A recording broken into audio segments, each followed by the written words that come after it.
This is an instructional video on the biomechanical process of a basketball layup. This analysis is based on the 6-step approach, which starts with outlining the objectives of the skill. The first objective is to reduce your distance from the ring or backboard and get as close as possible before shooting. Another objective is to jump as high as possible, reducing the distance between the athlete's wrist and the backboard. But overall, to simply score a shot from a closer distance than where the jump shot would be taken from, making the chances of scoring much greater. The next step is identifying the special characteristics.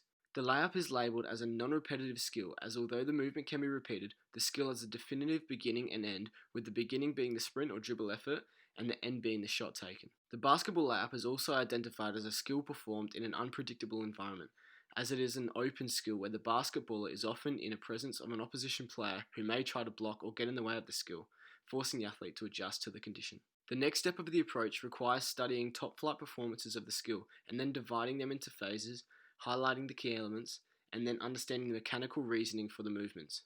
The phases of the layup are the approach, the first step, second step, jumping and raising the ball, the release, and the follow through. The key elements of the approach are the athlete's acceleration and angle. During the approach, the athlete should begin by accelerating, building up their speed and dribbling at a high pace towards the edge of the 3-second lane or the key. They should dribble with the ball in front of them on an angle so that they can build up their momentum and velocity as they head towards the ring. The faster the athlete moves, the more force they are likely to generate, increasing their ability and height when jumping up to the ring. The athlete should create this angle where the final steps start to the edge of the key so that they can approach the ring on the side instead of directly underneath it.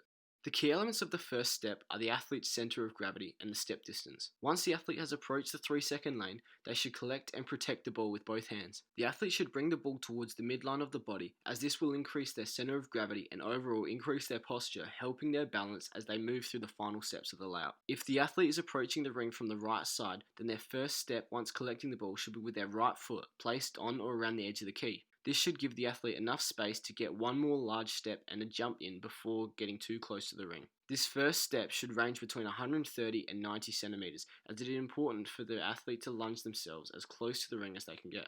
The key elements of the second step are the athlete's step distance, knee angle, and arm flexion. After the athlete has placed their first step whilst holding the ball, they should then use their muscular power to propel themselves forward on an angle from the key, directly and as closely as possible to the ring. The distance of the step should range between 115 and 85 centimeters, as they should still be aiming to get close to the ring, but also prepare themselves for the jump they are about to perform. The athlete's left knee should also be extended as they aim to step as close to the ring as possible. Once the extended leg lands, it should slightly flex to absorb the velocity created through the dribble and apply the force into the ground. Additionally, as the foot is landing, the ball should be slightly raised level to the right shoulder with the arm flexed and the hand underneath the ball, with the left hand on the side of the ball to hold it steady, as this allows the athlete to load up and prepare their shot. The key elements of the jump and the athlete raising the ball are the ground reaction force, knee flexion, and arm extension. Moving into the jumping phase, the athlete applies a large amount of force into the ground as they take their last step.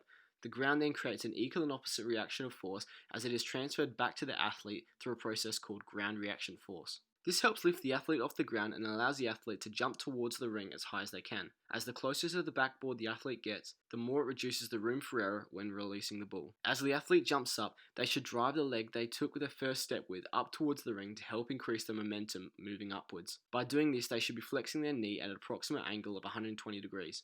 At the same time, the player's right arm should begin to extend further, reaching almost full extension to push the ball upwards towards the ring, further decreasing the distance between the backboard and the ball. The key elements of the release are the athlete's wrist moving from dorsiflexion to plantar flexion. Whilst the athlete's shooting arm is extending, their wrist should begin to flex backwards into dorsiflexion position in order to balance the ball as the athlete is moving up towards the ring. To then release the ball, the athlete should aim for the top corner of the small black square and gently extend their wrist into a slight plantar flexion position, pushing the ball softly up to the board in order for it to bounce off into the ring. The key elements of the last phase, the follow-through or landing phase, are the athlete's leg extension to flexion and ankle plantar flexion to dorsiflexion. At the stage where the athlete is at their highest point of their jump and begins to descend, their momentum of force is accelerating rapidly towards the ground. To reduce the risk and likelihood of injury, the athlete should now force their legs into full extension and plantar flex their feet.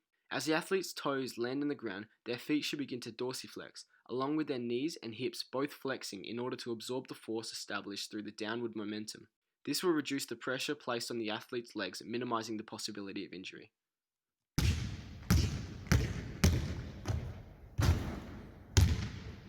Thank you for listening.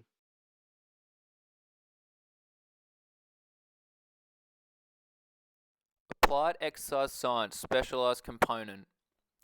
Research focused on strategies associated with the sport, offensive strategies in basketball. There is a clear understanding of the impact a good offense has on the outcome in basketball. Good offense is often associated with good defense, with good offense being able to break down defensive setups or zones, take good looks, high percentage shots, and turn the ball over very minimally, leading to more shots. With the offensive team trying to make a good shot before the shot clock expiring, teams like to run plays. They pass the ball, move around the court, and use tactics such as picks and screens to get the ball to a player with an open shot at the basket. A pick and roll is one of the most basic and well-known offensive plays for anyone who is associated with or follows basketball. A pick and roll involves two players on the team, with one generally playing a guard, point or shooting guard, and one being a big man, power forward or center.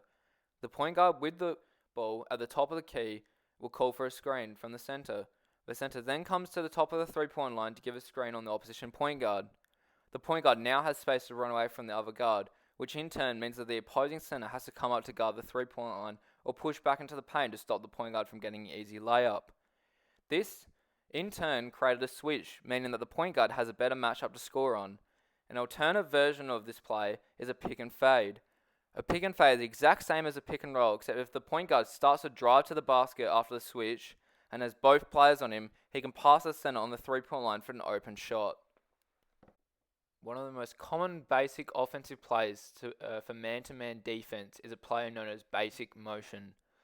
Basic motion begins with the ball handler in the middle of the court or up at the top of the three-point line.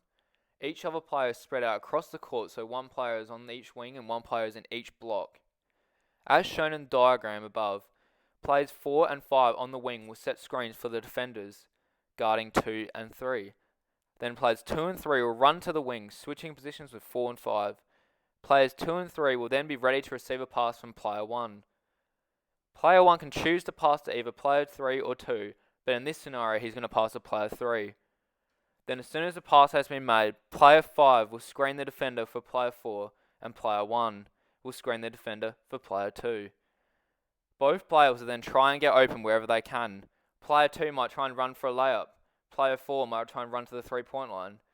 From here, it is down to where the defensive breakdown is, and where the player running to the space is most open, as well as the decision-making of the player with the ball. This is an extremely basic play and just tries to focus on creating space and breaking down the defensive structure. This is a very basic description of offensive strategies in basketball. Thanks for listening, and I hope you enjoyed.